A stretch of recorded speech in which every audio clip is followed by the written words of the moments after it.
Welcome to the Managing Fussy Eaters presentation, where we will look at some tips and strategies to help you deal with this situation at your centre. So what's on the menu for today? First, we're going to have a look at who does what, the roles of adults and the roles of children, what some reasonable expectations might be of the children, coping with fussy eaters and other challenging mealtime behaviours, using phrases that might help or hinder the situation, and creating a pleasant mealtime environment. So what is your greatest challenge when feeding children? If you're the cook or food coordinator, it might be a lack of preparation or shopping time, or maybe a lack of variety of foods available to you. The food you cook or provide might not be accepted by the children. You might be restrained by cost, or there may be other reasons that are challenging for you when feeding the children in your care. So think back, what was mealtime like for you as a child? Have you got fond memories of happy, relaxed mealtimes with your family? Or was it more like not being able to leave the table until you had cleared your plate, or being forced to eat foods that you didn't like? Have a think about how those experiences have affected you as an adult. So there is a clear division of responsibility when feeding children. From toddlers through to adolescence, the adult is responsible for the what, where and when in regards to providing food, but the child is responsible for how much of that food they eat and whether they eat it at all. So looking at the carer's feeding role, they choose and prepare the food, provide regular meals and snacks, make eating times pleasant, show children what they have to learn about food and mealtime behaviour, and be considerate to children's food inexperience without catering for likes and dislikes.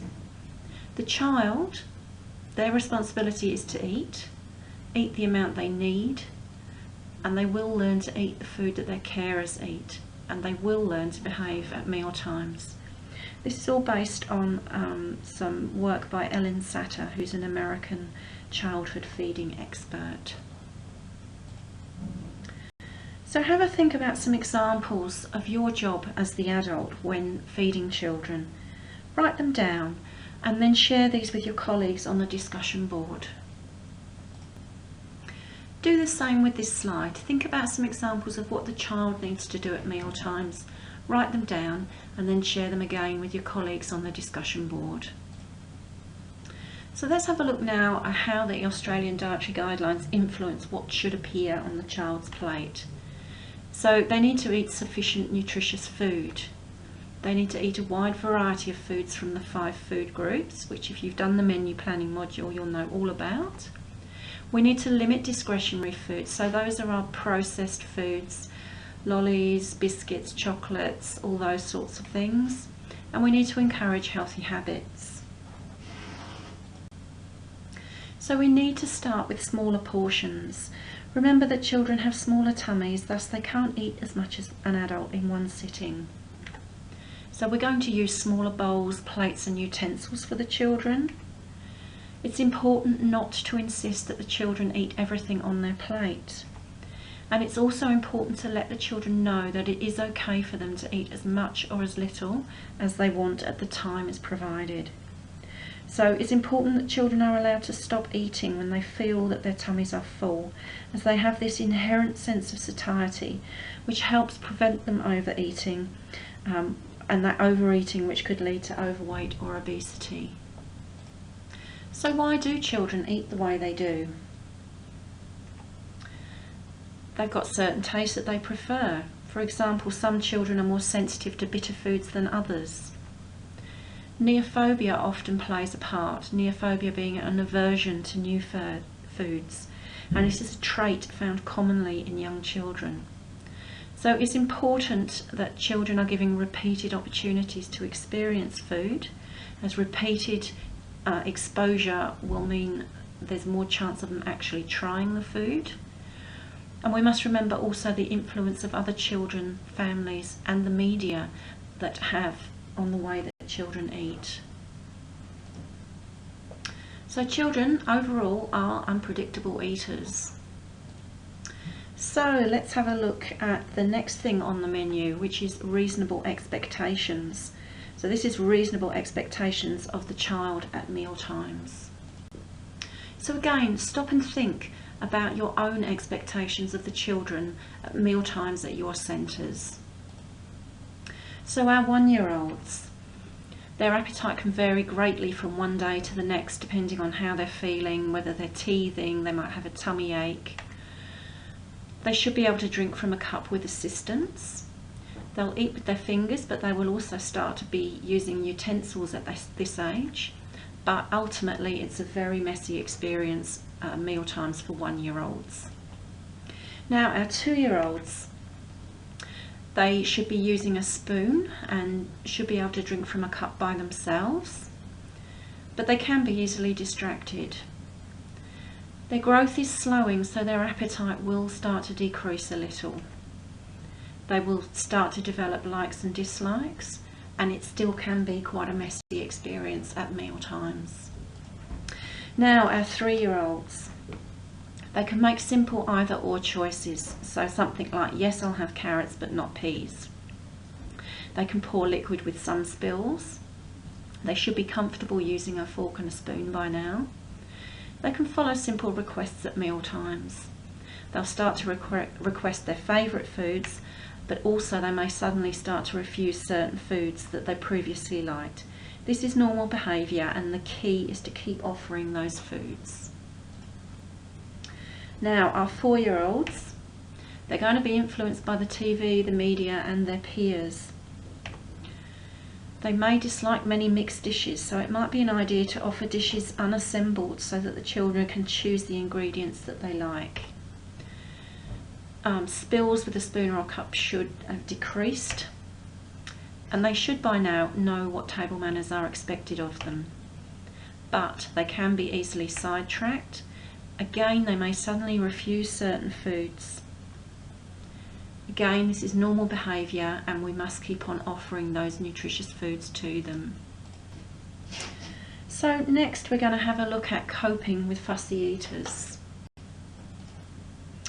Now, research of twins actually tells us that 78% of neophobia or aversion to new foods is actually genetic, whilst 22% is due to environmental factors, and this might be the influence of peers or siblings or their families. The media may obviously play a part, as do other important adults. So are fussy eaters born or made? Other studies have shown that the mother's food choices during pregnancy may influence a child's taste preferences. And further research has shown that breastfed babies are more likely to try new foods because they've experienced a variety of flavours through the mother's milk. So how do we cope with these fussy eaters? We must continue to offer a variety of foods and let children choose how much of those foods they eat. Don't cater for individual likes and dislikes. Continue to offer a small range of nutritious foods and snacks at meal times. Try to make mealtimes stress-free. Set a good example. Show the children that you are enjoying the food. And make food fun. Here are some examples of ways that you could present food or activities you could do with the children to make the food more appealing to them. So some mealtime tips. You could try making games out of eating by making up funny names for food, such as broccoli trees. Try cutting foods into shapes like smiles or stars. And then you could try adding chopped broccoli, shredded zucchini or carrots, applesauce, diced pear and so on to foods to make it more nutritious but less obvious. And here are some more examples of ideas for making food look fun. So we should be helping our children enjoy fruit and vegetables. Offering a dip with vegetables may be a way of getting them to eat the veggies. Children who are sensitive to the bitterness in some vegetables may choose to avoid them for just that reason.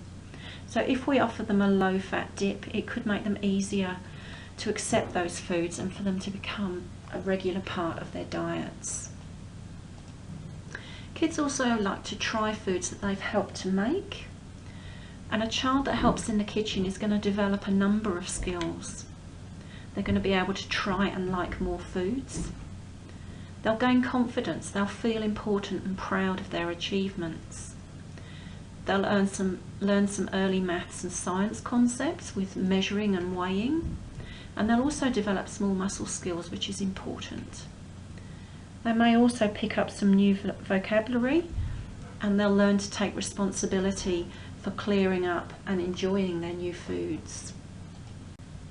So next on the menu are looking at some other challenging mealtime behaviours and what we might do to make mealtimes more enjoyable. So we all know that mealtimes can be challenging with small children. Now, food jags, this is a scenario where there is a change in the child's usual eating habits. You might get repeated requests to eat the same foods at every meal. The child might start refusing foods that they liked in the past, and this is a common situation seen in children aged between 2 and 6 years. So how do we manage food refusal? It's important to avoid focusing on the food that the child is refusing to eat. It's important to remain low-key, calm, and not to draw attention to their behaviour. You should continue to offer healthy and nutritious foods, and never force a child to eat foods that they don't want to eat. Take a step back, allow the child to be in control of what they eat, but carry on encouraging variety, and eventually most children will start eating other foods before too long. Now, from time to time we might experience aggressive behaviour at meal times.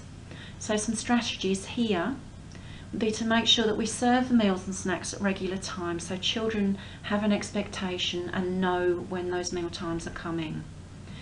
Have some transition activities before the meals. Even hand washing can help the children transition from what they were doing beforehand and orientate them towards mealtime. And check your mealtime environment. Is it calm and welcoming and child appropriate? So it's also important that we help children understand when they've had enough to eat. So let them learn that by serving themselves and taking the quantity of food that they think they want. Avoid praising a clean plate.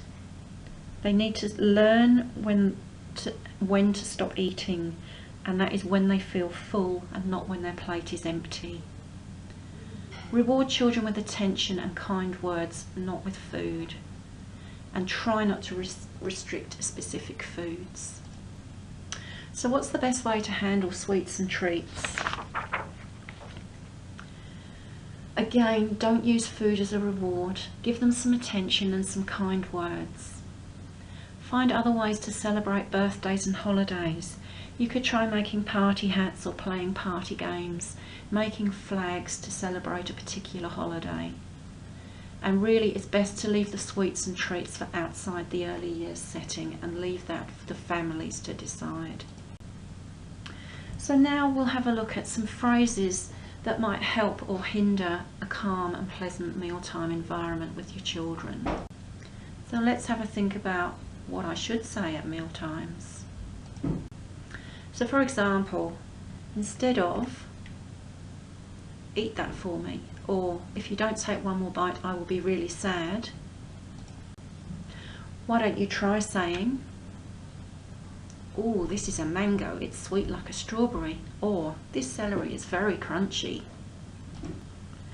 Instead of saying, "You're such a big boy, you ate all your broccoli," or "Look at Maria, she ate all her peaches," or "You have to have 2 more bites before you can leave the table."